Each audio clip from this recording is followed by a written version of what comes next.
অনেক খাবার খারাপ, তরকারি গন্ধে খাওয়া যায় না, ডাল গন্ধে খাওয়া যায় না, অনেক কষ্ট। আমরা যখন বিস্ফোরণ যত মামলা আছে সবারই বেশি কষ্ট দিয়েছে এই স্বৈরাচার রাজাকার শেখ হাসিনা। আর আমার এক নির্যাতিত করেছে, বাড়ির থেকে ফজরবেলা তুলে নিয়ে চলে গেছে, নিয়ে যায় অনেক অত্যাচার করেছে। আর আমরা বলতে চাই যত মানুষ নির্যাতিত হয়েছে এখন সবাই যেন সুখে থাকতে পারে, শান্তিতে থাকতে পারে, জেলের ভিতর কেউ যেন না ভুলে যেতে পারে। আর আমাদের বিএনপির ভাই, ছাত্র ভাই, সব ভাই যেন সুখে থাকতে পারে। জেলের ভিতর অনেক কষ্ট, সব মানুষ সহ্য করতে পারবে না। এর আগে আমাকে অনেক নির্যাতন করেছে, আমি মেডিকেলে 2 মাস ছিলাম, আমাকে অনেক অত্যাচার করেছে আওয়ামী লীগের লোকে, মরে যেতে লাগিয়েছিলাম। এখন ইনশাল্লাহ ভালো আছি।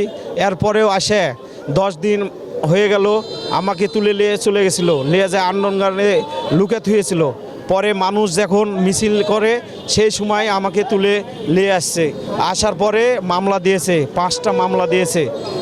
আচ্ছা, আরেকটা জানতে চাই যে আপনি জেলের ভিতরে ছিলেন, জেলের ভিতরে ওই বেডরুম কিরকম ছিল বা খাবার পরিবেশ অনেক খারাপ, অনেক শক্ত বেড, বালিশে ঘুমান যায় না, টয়লেটের গন্ধ, পেশাবের গন্ধ। 3 দিন আমাদের কারাবন্দি করে থুইছিল, কোনো আলো দেখতে পাইনি, আকাশের আলো কোনো দিন দেখতে পাইনি আমরা। এতটাই কষ্ট এর ভিতরে, জেলের ভিতর অনেক কষ্ট।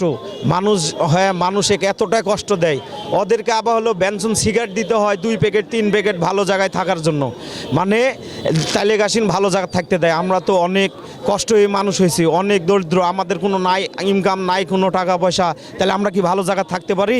পেশাবখানার পায়খানা। ওখানকার পুলিশের ব্যবহার, সেনাবাহিনী ব্যবহার বা ওখানকার সরকারি কর্মকর্তা তাদের ব্যবহার আপনার কাছে কেমন ছিল? অনেক খারাপ ব্যবহার।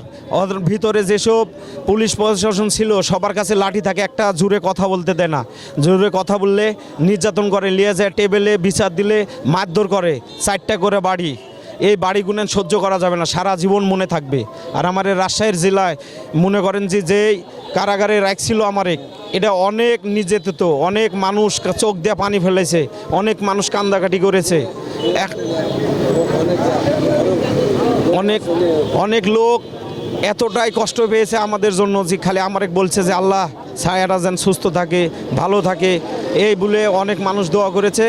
আমি আর কিছু বলতে চাচ্ছি না। এখন অনেক সুন্দর দেশ স্বাধীন হয়েছে, তো আল্লাহর কাছে শুকরিয়া আদায়।